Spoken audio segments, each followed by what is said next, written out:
Kristi Noem's, well, Donald Trump's pick for this position. And here's the thing: she may not have none of that experience, but I mean, she can't do any worse than this man. You think her biggest challenge will be? I have spoken with the governor. We had a very positive conversation. We are both perfectly aligned on our dedication to a smooth and effective transition.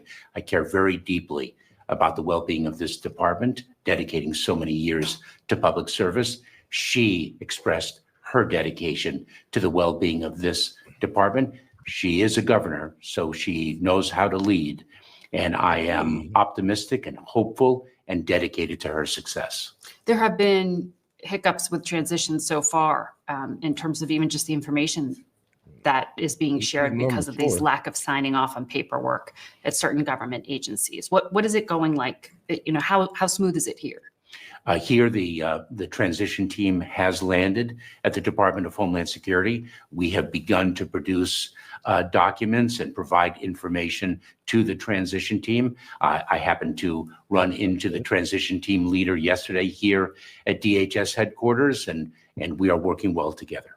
But do you have a sense yet of what things will be like? You said you're worried about the department. There's a vow to cut back on bureaucrats. Do you think a lot of these workers that you say you're dedicated to won't have jobs in a few months? Oh, I hope that's not the case. We are, quite frankly, a perennially under-resourced department. You know, people take a look at our budget and think about how big it is, but one has to measure how big it is compared to what the mission demands are, and those mission demands are incredibly vast. Our department is a sprawling one. Our mission is extraordinarily diverse. Of course, the border receives a great deal of attention, but the cybersecurity challenges, the criminal investigative work that we perform, the disaster response that we execute, maritime security. I mean, you talking about the immigration and disaster response right now, my man, those are your two biggest failures of the year. And I mean, immigration's just been your failure for the past 4 years. So right now, I would not be speaking on that. I would honestly try to speak on this cybersecurity work y'all be doing. Now, I would want to hear more about that because I don't want to hear about failures right now. I mean, let's be real. When it comes to that FEMA check, like the fact that we found out that a billion or so was going to these immigrants, it's offensive. Even if it's just a small percentage, the fact that there were even 1 billion, the fact there even just $1 million going to illegal immigrants, it's a problem. It's a problem. Security, our United States Coast Guard, our protective mission by United States Secret Service. We were speaking earlier of TSA and so much more. Our department, the challenge for the governor coming in is to address such a diverse set of missions. Mm-hmm. But fortunately, she will be able to rely on extraordinarily dedicated and talented experts in this department. We cannot afford to lose any. This is a heightened threat environment on the foreign front, on the domestic front. We recently saw that killing of the United Healthcare Division CEO on the streets of Manhattan. Manhattan prosecutors called it a killing that was intended to evoke terror. Would you consider him a terrorist? Is this domestic violent extremism? Well, Margaret, it's not for me to comment on a pending. I would consider it domestic violence extremism because it opens up the door for this to happen to other CEOs of other industries. It don't just got to be healthcare. There's other industries that operate on some pretty shady tactics.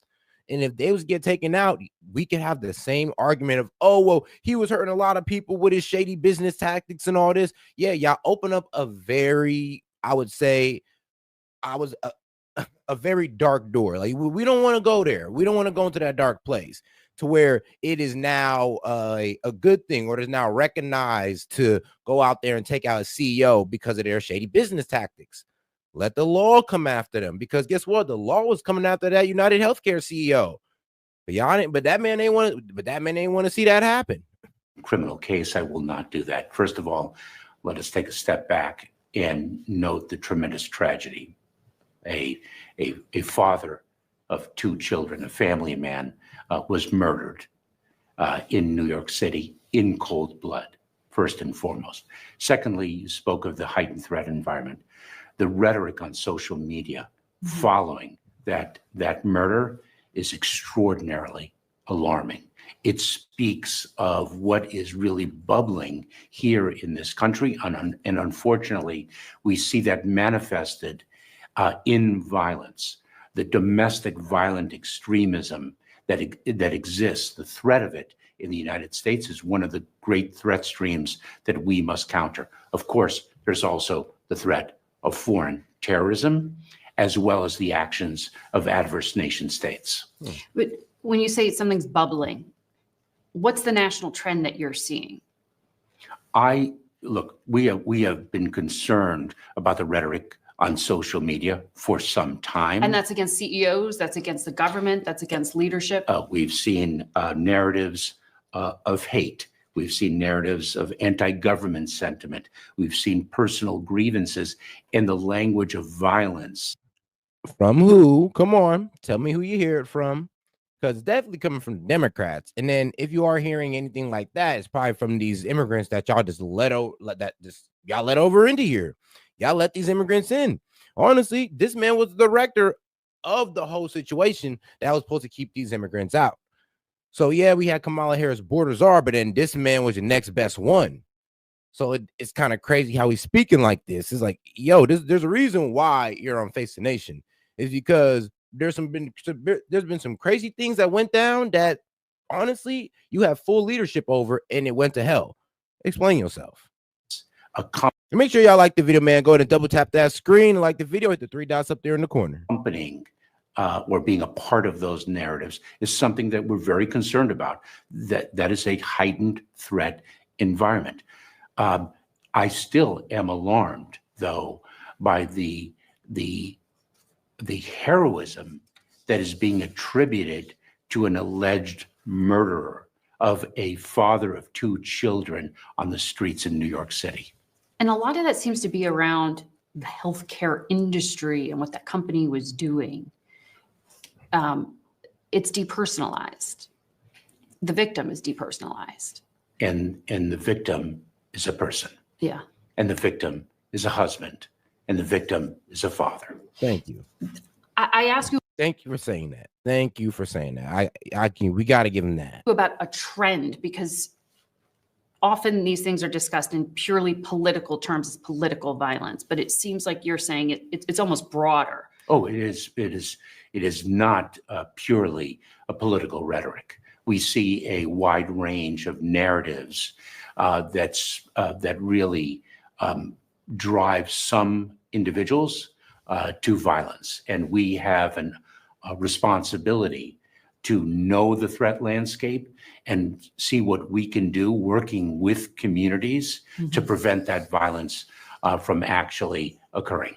I mean, there were reports during the hurricane aftermath in North Carolina about militias looking for FEMA workers, for federal response workers. So we had to pull FEMA workers out of the field. Why? Who were responding to victims' needs because of false information that was deliberately disseminated on social media, such as the FEMA worker is coming to take your land. Absolutely false. They are there at great personal sacrifice to help others. That's who. I mean, this ain't no Maui situation. We're not talking about a disaster hitting like a fire, and then a bunch of private companies coming through and buying up the land. That's not what we're talking about. We're talking about these people skipping over Trump houses or damaged houses with Trump signs in them. That's what we're talking about. We're talking about the neglection of service, not seeing these people as, agitators or people trying to take our land. The problem is they're not trying to help us on our land. They are. And we had to pull them from the field by reason of that threat environment, temporarily, albeit, but nevertheless, impactfully. That just shows a massive, not just distrust, but you were worried about the threat of violence against them. We most certainly were. And I have to tell you, the FEMA employee who is engaged in a search and rescue mission does not ask about the political party of the individual whom that FEMA You don't need to when you can see it on their front yard. You don't need to. employee is rescuing. Well, should not. That is, and does not, Mhm. and that is a rescue operation. We mentioned how broad your portfolio is, so I want to move to another part of that, the U.S. border. Face the Nation has been to the border towards some of the federal facilities, and we saw some of those small children who came across without parents and without caregivers. And I don't think, I certainly won't ever forget that. So now y'all know it's real. Wait, when did y'all go? Because I mean, we've been talking about this the whole time. Y'all been trying to tell us that, oh, it's not happening. It's not that bad. Like, come on now. So when did y'all go? Because it's kind of crazy. These are the same people that was talking about the situation not that bad. It's the best it's ever been under Biden. Y'all tripping and y'all racist for even bringing up the fact that immigrants are terrorizing Americans. So when did y'all figure this out? I'm curious. There were also children who were separated from their families by the Trump administration. The last report we saw shows that Homeland Security reunified. Appreciate the support, guys. Go and double tap that screen for me or hit the 3 dots up there in the corner. Let's get more people in on the conversation, guys. Let's have a good show. Just short of 800 children with their parents. Why is it so hard to reunite families, and how much unfinished business are you leaving behind here?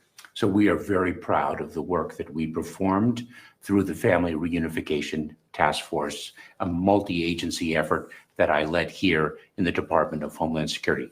But there's more work to be done.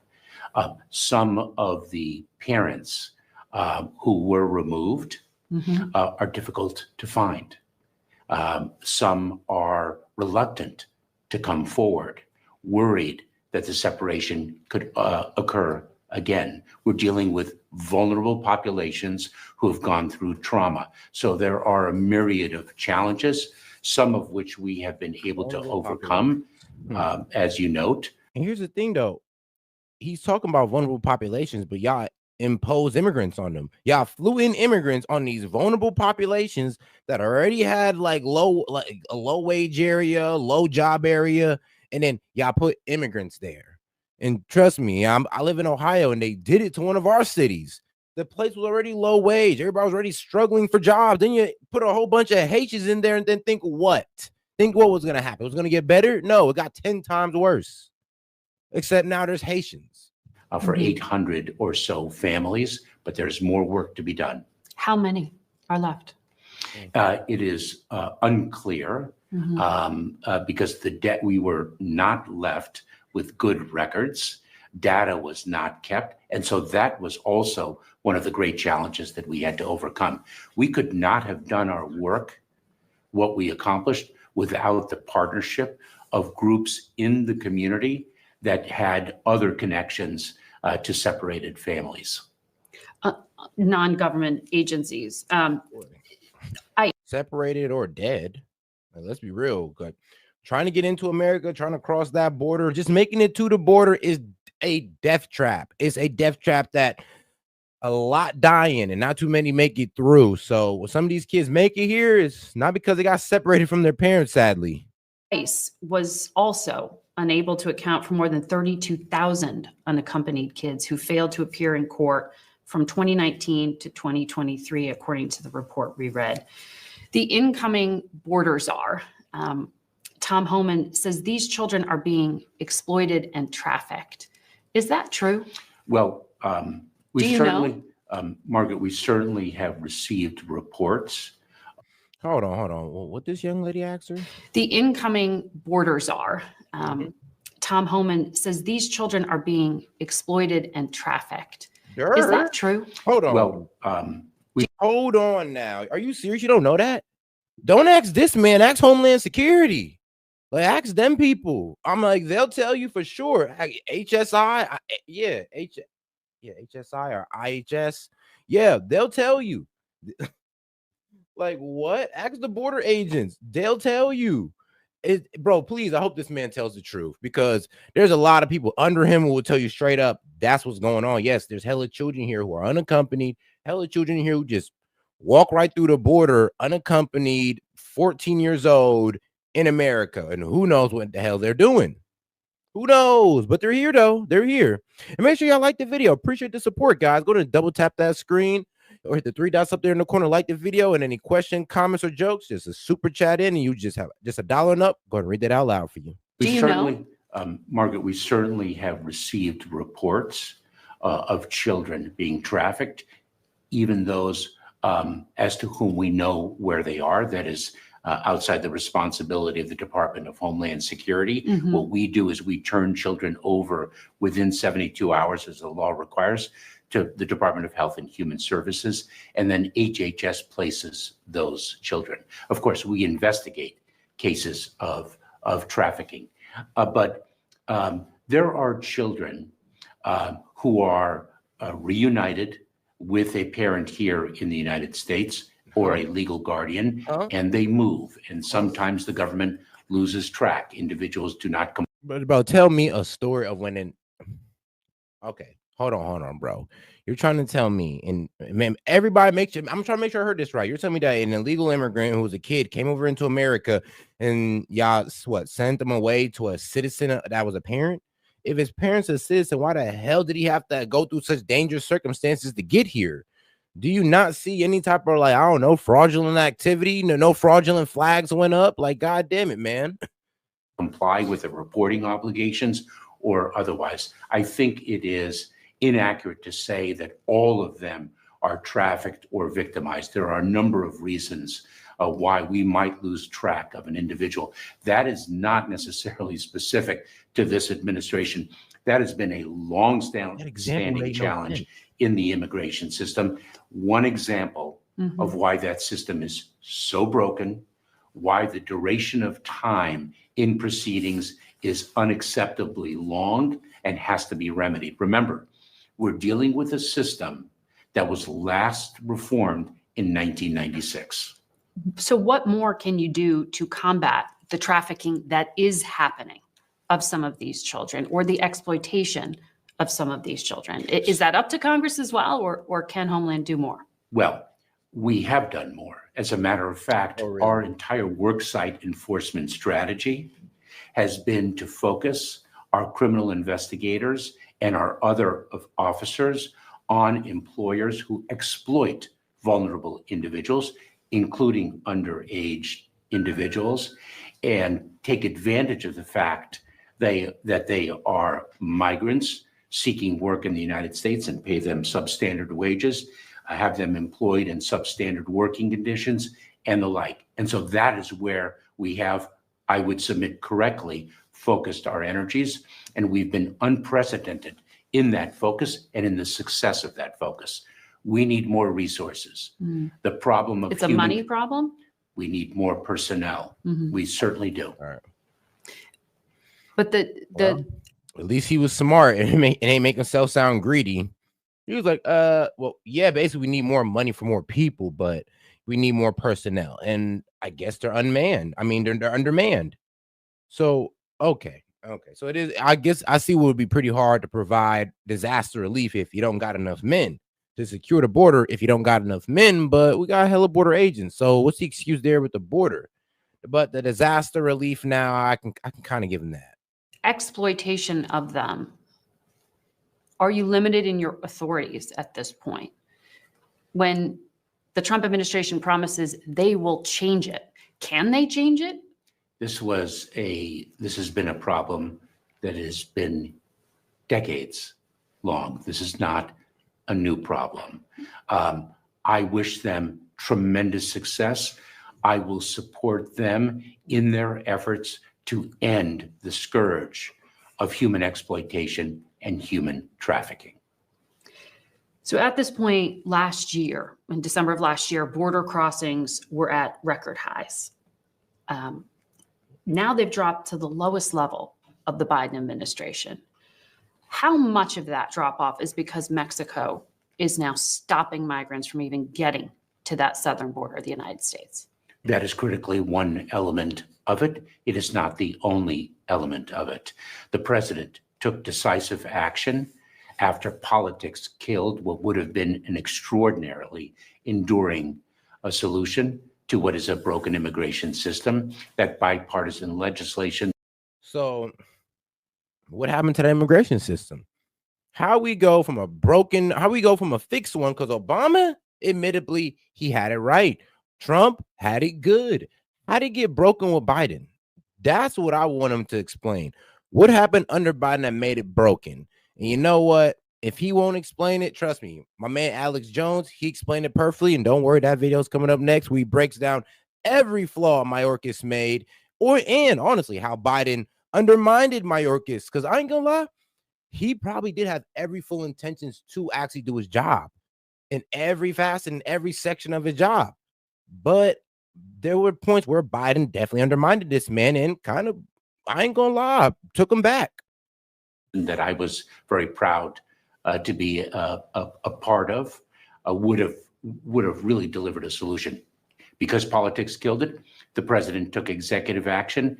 In June of this year, we began to execute very successfully and very rapidly that executive action, and that has been a key driver of the low number of encounters at our border. We are now delivering to the incoming administration a southern border at which the number of individuals encountered is well below the level experienced in 2019, the last year before the pandemic. But the immigration surge into the U.S. since 2021 has been the largest in American history. That is incredible. Oh, and it is, Margaret, it is one element of the greatest displacement of people in the world since World War II. This is a phenomenon that has not been unique to the southern border of the United States. Right. It is something that has gripped the entire hemisphere and the world. When I speak to our partners from the Five Eyes, our closest allies, Canada, the United Kingdom, Australia, New Zealand, they raise immigration as the first issue of concern to them. This is something not unique to the United States. I mean, It's not, and it has tremendous. well, see, I hate when people make this argument, oh, it's not unique to the United States, there's other people suffering way worse. I mean, could it be because of our population and wealth to where we can kind of curve some of this damage? Because Canada is not as wealthy as us and they don't have a bigger population than us. So, of course, immigration would be more damaging. I mean, so is other countries. There's reason why countries like Poland, and I can't think of the other one, and Hungary don't do this immigration shit. They don't do it. They don't even play with it because they understand that their population and their wealth just can't handle it. America, we kind of abused it. But when we look at other countries around us, we see this destroying them. We be like, well, oh, it's not just us. I'm like, no, we should look at them and be like, yeah, we should stop this now, because the only reason it ain't fucking us up because we are us. It is USA. That's the only reason, because we got the money and we got population to where the effects aren't as horrifying. Tremendous political impact. It has a tremendous political. Make sure y'all like the video, man. Go to double tap that screen from here, the three dots up there in the corner. Let's get more people in on the conversation, man. Let's go. Impact, and that is why we need Congress to act in the wake of Congress's failure to act. The president took executive action, and therefore we're delivering to the incoming administration a border that is more secure than it was in 2019. But the Biden administration, and I think you have said to me, one of the very first things the Biden administration did was ask Congress to act in the earliest days. And then fast forward, you had this bipartisan near miss on a border bill. All that time passed. Why wait until 5 months before the US election to put in place those asylum restrictions that did cut off the flow? Margaret, remember that ended a crisis. Margaret, remember where we were when the president took office. We were in the midst of the COVID-19 pandemic. The prior I don't want to hear that. Yeah, I don't give that excuse to Trump. So I don't want to hear it for Biden. I really don't. I think that's a pathetic excuse now. If you can't give that same grace to Trump, be like, well, it was because COVID-19, so we got to give Trump that. Then I would give that grace to Biden. But y'all can't give it to Trump. We can't give it to Biden. So I ain't even trying to hear that mess. Administration had imposed Title 42, which is a public health authority, and enabled us to expel individuals, to continue to expel individuals at the border as the prior administration had done. There was tremendous pressure to maintain the workings of Title 42, which we did. Remember, and that was pressure to maintain Title 42 a bipartisan pressure. That Which held was true- pinned on the CDC as a health measure, but sure, yes. That held until May of 2023, Mhm. and we ended the workings of Title 42 because this country had escaped the throes of COVID-19 more rapidly and more successfully than any country in the hemisphere, and quite frankly, the world. We then turned to Congress and we asked for supplemental funding that was desperately needed to make our administration of a broken immigration system work much better. Mhm. We were denied. We went back to Congress a second time and requested supplemental funding. Denied, despite a desperate need for it. We then turned to the bipartisan negotiations, which proved successful, which were then killed. The result of it. Okay, so I like what he's saying. Pretty much under the Biden administration, every time this man went to go ask for more money for the border, denied. Then he went to the RA. He's like, okay, well, maybe I could sit in when y'all negotiate this bipartisan border bill. I could sit in on that. And look how that turned out as well. A really terrific solution was killed by irresponsible politics. Looking back now in hindsight, in 2020, if we had known that irresponsible politics would have killed what was clearly a meritorious effort Mhm. and a meritorious result, perhaps we would have taken executive action more I don't rapidly. know about that one. Because Republicans, Here's the problem. Y'all wanted the House to be so desperate about fixing the border that they would accept anything, that they would accept a border bill disguised as a foreign aid bill. And when they didn't, now y'all want to frame them as, oh, people who never wanted to solve the problem, when really y'all never wanted to solve the problem either. Y'all just wanted to get y'all money out to y'all favorite countries. argue in this back and forth over whose job it is to fix the problem. Congress would argue there was executive authority that could have been used before Congress legislated. And they point back to the crisis starting at day one when Trump-era immigration policy was peeled back, remain in Mexico, the 100-day moratorium on most deportations that was announced, the halt to wall construction. Did those measures, and I know you weren't yet in office personally, but did those measures set you up for failure? Remember something, Remain in Mexico is touted as the great panacea. In 2018, and I will be approximate in my numbers, Margaret. In 2018, there were approximately 560,000 individuals encountered at the southern border. Yeah. Remain in Mexico was implemented in January of 2019. In 2019, there were approximately 970,000 individuals encountered at the southern border. The trend lines of migration were increasing quite exponentially from 2018 to 2019, and that is reflected worldwide. And then the COVID-19 pandemic hit. Remember something also about the executive action that the president took in June of this year. We also, over time, built capabilities that we did not previously have. Not just domestically, the number of facilities that we stood up, the ability to transport individuals and decompress areas that were experiencing surges of individuals, but our negotiations with Mexico, with other countries in Latin America, and around the world. Is this man bragging about the fact that he was able to get immigrants all over the city? And whenever things came too crazy for one city, they was able to transfer them to another. Is he bragging about that? We are now removing or returning more individuals in 3 years than the prior administration did in 4. And we are doing so not only greater in volume, but greater in speed because of the negotiations with other countries and to more countries than has ever been the case. See, and that's very hard to believe because you can't say now.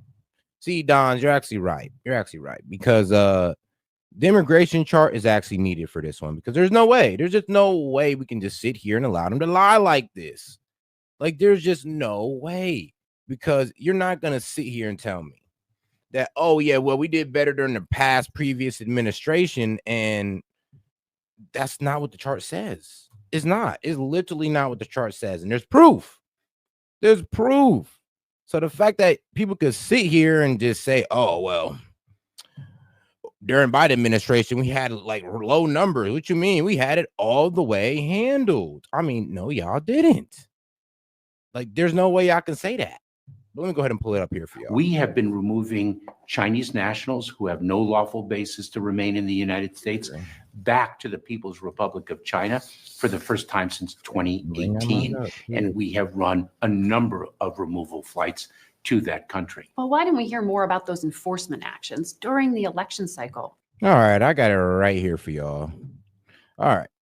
So this is the chart that they were talking about. So shout out Custom and Border Protection. And this is the all the way from 2012 to 24. Well, yes, to 2012 to 2024. This is it right here. During the Obama years, you know, well, however you feel about Obama, at least he did well with immigration. However you feel, he did well with immigration. And he put them boys in detention. So from there and from Trump's era, we actually had pretty good immigration policies. There was a time where Trump, I ain't gonna lie, he did hit a record high, and then he hit 2 record lows within his years of presidency as far as immigration goes. Now, we get into Biden's presidency from 2020 to 2024, and he has 6 record high crossings in his time as president. 6 record highs. So you can't sit here and say, oh, well, when it came to immigration, we did this better than the previous administration, but then the results, led to more immigrants coming in? You can't say that. You just cannot say that. It don't make sense. When immigration was so key. Margaret, we've been executing on enforcement at an unprecedented level throughout this administration, and ICE just published data that evidences that quite powerfully. Yeah, on that data. So President Obama was referred to by activists as the deporter in chief because the large number.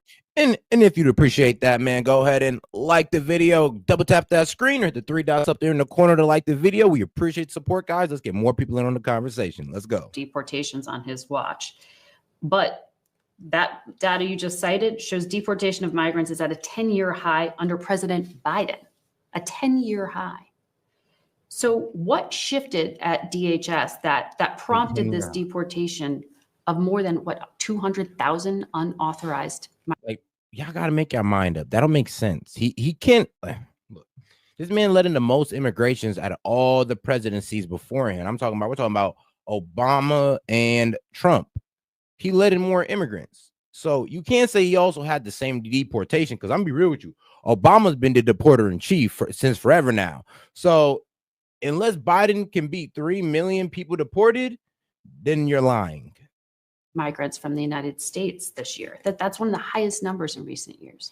Margaret? If Congress didn't give you the power, how did you do it? Margaret, we did it with skill, with strategy. Hold on. I need to hear her answer. I need to hear her say the question and hear him answer it again, because ain't no way. This deportation of more than 200,000 unauthorized migrants from the United States this year. That's one of the highest numbers in recent years. Margaret? 200,000 is one of the most recent, but Obama out here with 3 million, though. You guys are tripping. And then if they're talking about just for the year, oh, well, we deported 200K in a year.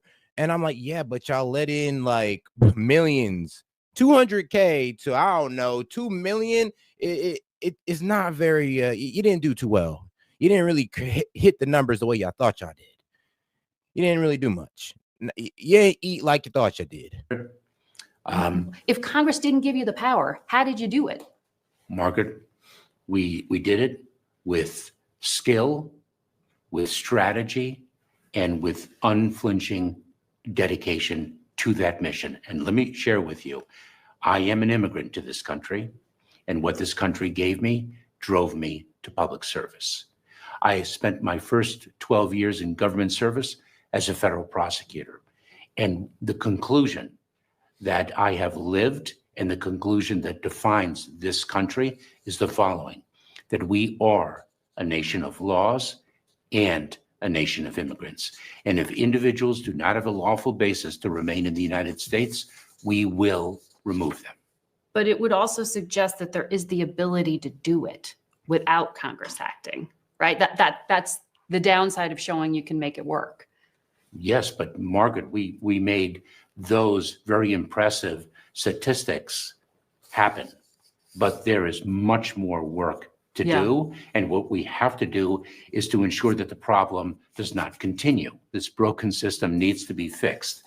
And it's not just to ensure that individuals who do not have a lawful basis to remain in the United States are removed, but it's also. So yeah, this year they're pretty much bragging. They're bragging about the fact that, oh yeah, we got 271,000 immigrants this year. But if we go back to this nice little chart, right? Let's go back to this nice little chart. So this year, we're talking about from 2023 to 2024. Really? Well, the numbers show that y'all kind of let 300K plus in. 300K plus in, and that was just in that year. The year before that, y'all knocked a good 270K plus a year before that. So yeah, thank you for solving 1 year of effing up. Now, can you help us with the last 3 years that you effed up on? Like, please and thank you. Let's go. To ensure that we are providing humanitarian relief to those who qualify, one of our proudest traditions, and that we are also fueling the economy. Our need for skilled labor is something that we hear from companies and public officials, regardless of party affiliation. And yet we are capped at the number of skilled workers that we can introduce into the United States economy by figures, by ceilings set in 1996. You're talking about H-1B visas and skilled worker visas, things like that. But in terms of the enforcement actions here, Goldman Sachs estimates more than half of the migrants since 2021 entered illegally. Does that sound right to you? Roughly 5 million people entered the U.S. illegally? Remember, a certain number were encountered at the border, but we have, as you cited earlier, we have removed, returned, and expelled, given the operation of Title 42 during the COVID-19 pandemic, an extraordinary number. And we continue to return or remove individuals. But there is no question, and this is a sign of a broken immigration system, that individuals who were encountered at the border. But here's the thing, Mayorkas, why don't you just say it that, let's be real, I try to fix it, Biden undermined it. He's not trying to go ahead and pass it off on Biden. He's trying to go ahead and up Biden and be like, well, he did get a lot of people deported and all that. Yeah, but can we talk about how he undermined you even fixing this broken immigration system that we have? How he didn't want to give you more personnel, more money. He took down parts of the border. I mean, why don't y'all ever want to expose Biden? Instead, y'all want to try to up him as if he did better than Trump. I mean, oh, he deported more people than Trump did. Of course he did, because Trump didn't let that much people over. I mean, what are y'all saying?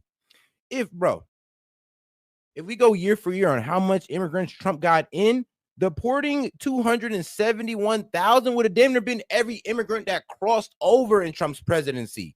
It'd have been every one. Biden does that much, and it's still not enough. Are in the United States, but they are in immigration enforcement proceedings. One of the problems is that those proceedings take 7 to 10 years before they're resolved, because our immigration court system is so backlogged. And that backlog has been increasing year over year. Because instead of holding them in Mexico, you guys give them a court date here, then you let them off, and then you expect them to come back for their court date to get sent back. You're tripping. Of course, it's a broken immigration system that you kept going and let the backlog of these immigrants pile up on y'all. Of course it did. Over a year. And make sure y'all like the video, man. Appreciate y'all support here. So let's get more people in on the conversation by double tapping that screen or hitting the 3 dots up there in the corner to like the video. We appreciate the support, guys. Since I can remember, and I entered the Department of Homeland Security for the first time in 2009. Well, Donald Trump says within the first 100 days, they're going to have a surge of resources through Congress to carry out what he is calling mass deportations. The former ICE chief, Tom Homan, who used to work with you. Yes. we went back and looked. He's praised you. He said, me and Ali didn't always agree on immigration, but he listened. He's a great American and he loves this country. That is true. That's a lot has changed. I love this country. I've worked very closely with Tom Homan, and I'm very proud of the work that he and I performed together. But he said you had where he told Tucker Carlson you two had a falling out over transgender policy in ICE detention facilities, and he was forced to sign something that provided medical care to them. Is that how you remember things? And this is the person who will be part of. Yeah, because as I'm hearing Mayorkas, is anybody getting the same vibe that like, bro's conflicted? He's conflicted between being a true American and bending the knee to the establishment. It's kind of weird how he's talking. Because when he's talking, yeah, we need to solve the immigration. We got a broken immigration problem. I'm like, okay, well, I'm glad you noticed it. You're not trying to sit here and pretend that it's not bad. But then what's going on? Why haven't you fixed it? Oh, well, you're sitting here telling that every time I went to go ask for something, who'd you have to ask? You're not going to tell us that, yeah, I had to go ask the Biden administration for these funds, for this personnel. And they told me no. He's like kind of shifting in between of, yeah, I wanted to help the American people, but I also don't want to hurt the Biden administration. It's like that's what it was a line he was teetering on. And you can't play both sides when it comes to this. It's either you're for the American people or you're for them. Carrying out the policies you say need to be fixed. I was disappointed to learn of that statement. That's not true. That wasn't a falling out between the two of you. No. I didn't have a falling out with Tom Homan. We worked very well together throughout my tenure as the Deputy Secretary of the Department of Homeland Security. I was disappointed to hear that. Is that just politics? I can tell you this. It's not true. Whatever it is not true. You have been the recipient of a lot of upset over the immigration policy because of your job. You are the face of it, right? And the Republican House impeached you. I wonder, when you leave this office, are you concerned about your personal security? No. Margaret, I'm incredibly proud of the work that this department has done over the past 4 years as I've been privileged to serve as its secretary. I'm very sad to leave the department, and it mirrors the sadness I have felt each time I have left the federal government as a political appointee. I started as a career appointee. I have faith in the American people. That faith is when we see a cold-blooded murder of a United Health Care executive. It's rattled, but that's the actions of an individual, not reflective of the American public and of the democracy in which we live. I am the face of it, and that is a responsibility I willingly assumed when I agreed to take this position. It's a question, and you know why I had to ask it, because of the environment we're in. I want to ask you about China, if I could, before we go. You said recently that this massive Chinese hacking known as Salt Typhoon, the hacking of 8 telecom companies that siphoned up this metadata, the phone call records, logs, and information from millions, potentially, of Americans, was accessed. Why hasn't the U.S. government stopped it? Well, because they're the one who's buying the information. First of all, the intrusion is a very significant one and an extraordinarily impactful one and an absolutely unacceptable one. And the president has demonstrated a strong response to the People's Republic of China. It is very sophisticated. I'm sorry? Rhetorically, when he met with Xi Jinping? Well, just recently, the United States Department of Commerce proposed an action against China Telecom. Mm-hmm. So this is an ongoing situation. It is not static. The intrusion is a very sophisticated one. The telecommunications companies are working very vigorously to remediate it. They are working in partnership with us, with the Cybersecurity and Infrastructure Security Agency. I'm gonna be real with you. I just can't believe that. I'm gonna be real with you. Just Call me paranoid, but I just don't believe that. What you mean? They're stealing it. Y'all buying it to spy on us. Y'all been exposed for trying to get our information already. So for the people to find out that, yeah, these tech companies are stealing our information, yeah, they're doing it because there's a person there to buy it. If there was no buyers, then they wouldn't do it. Would be the point. They can't use it, but y'all can. The government definitely use our information. Within the Well, I'm be real with you, and marketers. So admittedly, the government and marketers. Department of Homeland Security, with the Federal Bureau of Investigation and other agencies of the federal government. So this is a partnership in an effort to remediate the situation. It is very complicated, and we're very dedicated to it. This is the largest intelligence compromise potentially in U.S. history. It is a very serious compromise and requires very serious action to remediate and recover from it, and also very serious response to it. How did you find it? That is not something I can speak to. The incoming National Security Advisor to Donald Trump, Mike Waltz, was on Face the Nation last Sunday and said the U.S. needs to go on offense, start imposing higher costs and consequences to people and entities like countries stealing data, but also to those who spy on us. They are, quote, literally putting cyber time bombs on our infrastructure, our water systems, our grids, even our ports. A cyber time bomb? Is that what's happening? We started our discussion speaking about a heightened threat environment. And we got 100+ of y'all in here, man. Go ahead and do me a favor and double tap that screen and like the video and hit the 3 dots up in the corner. Appreciate the support, guys. Let's keep it going. And I identified 3 vectors, 3 primary vectors: the threat of foreign terrorism, and obviously we're keenly focused on the instability in Syria and whether that can create some space for the reemergence of ISIS there. And foreign terrorism is, of course, the founding reason for our Department of Homeland Security. The threat of domestic violent extremism, and we've talked about that. And I mentioned the actions of adverse nation states. It is really an extraordinary time now. Adverse nation states have exhibited a willingness. Don't say Iran. Don't say Iran. To use the cyber domain in an effort to threaten our homeland security and our national security.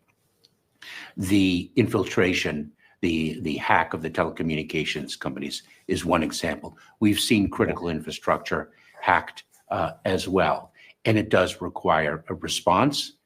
And I am confident that the incoming administration will be vigilant in executing that response.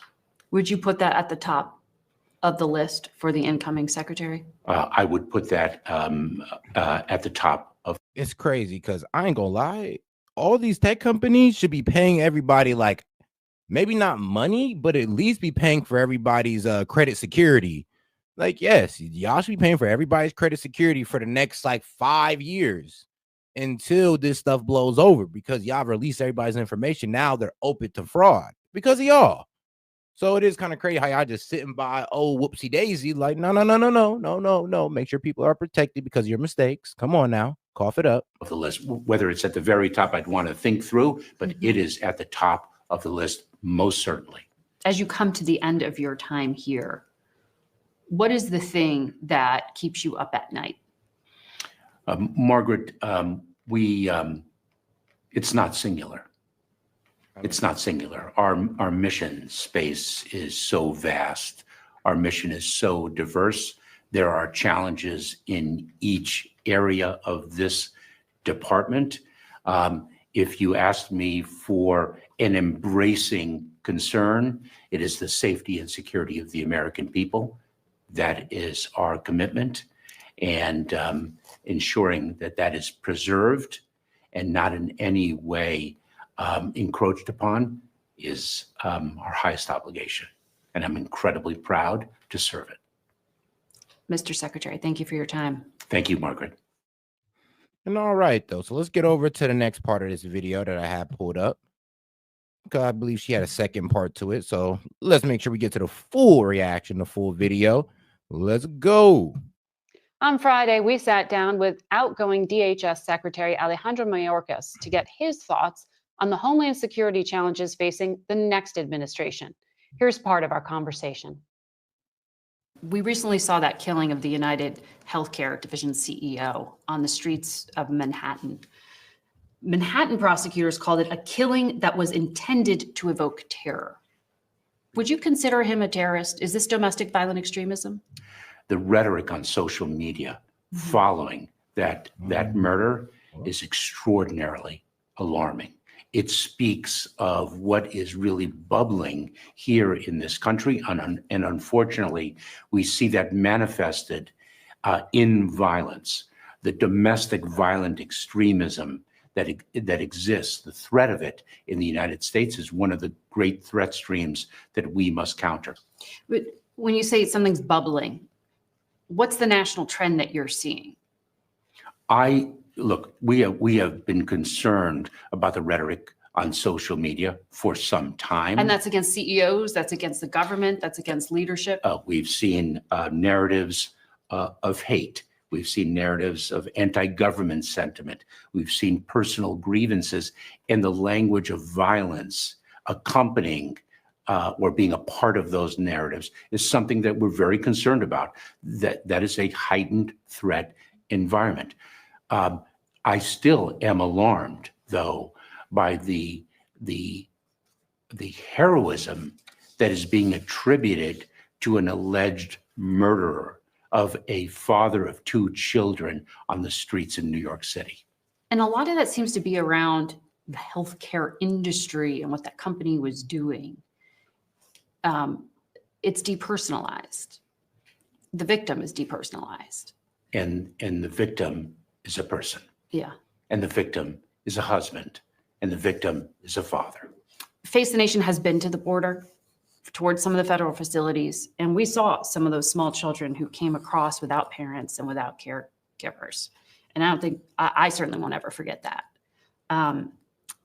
There were also children who were separated from their families by the Trump administration.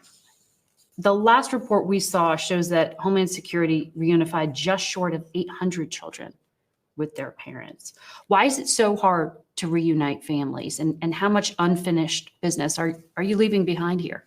So we are very proud of the work that we performed through the Family Reunification Task Force, but there's more work to be done. Some of the parents who were removed are difficult to find. Some are reluctant to come forward, worried that the separation could occur again. We're dealing with vulnerable populations who have gone through trauma. So there are a myriad of challenges, some of which we have been able to overcome, as you note, for 800 or so families, but there's more work to be done. How many are left? It is unclear because we were not left with good records. Data was not kept. And so that was also one of the great challenges that we had to overcome. ICE was also unable to account for more than 32,000 unaccompanied kids who failed to appear in court from 2019 to 2023, according to the report we read. The incoming border czar, Tom Homan, says these children are being exploited and trafficked. Is that true? Well, Do you know? Margaret, we certainly have received reports of children being trafficked, even those as to whom we know where they are. That is outside the responsibility of the Department of Homeland Security. What we do is we turn children over within 72 hours, as the law requires, to the Department of Health and Human Services, and then HHS places those children. Of course, we investigate cases of trafficking. But there are children who are reunited with a parent here in the United States or a legal guardian, and they move. And sometimes the government loses track. Individuals do not comply with their reporting obligations or otherwise. I think it is inaccurate to say that all of them are trafficked or victimized. In December of last year, border crossings were at record highs. Now they've dropped to the lowest level of the Biden administration. How much of that drop off is because Mexico is now stopping migrants from even getting to that southern border of the United States? That is critically one element of it. It is not the only element of it. The president took executive action in June of this year. That has been a key driver of the low number of encounters at our border. We are now delivering to the incoming administration a southern border at which the number of individuals encountered is well below the level experienced in 2019, the last year before the pandemic. But the immigration surge into the U.S. since 2021 has been the largest in American history. That is incredible. Oh, and So- it is, Margaret, it is one element of the greatest displacement of people in the world since World War II. This is a phenomenon that has not been unique to the southern border of the United States. Right. It is something that has gripped the entire hemisphere and the world. I think you have said to me, one of the very first things the Biden administration did was ask Congress to act in the Yes. earliest days. And Yes. then fast forward, you had this bipartisan near miss on a border bill. All that time passed. Why wait until 5 months before the US election to put in place those asylum restrictions that did cut off the flow, Margaret, remember that where, ended a crisis? Margaret, remember where we were when the president took office. We were in the midst of the COVID-19 pandemic. The prior administration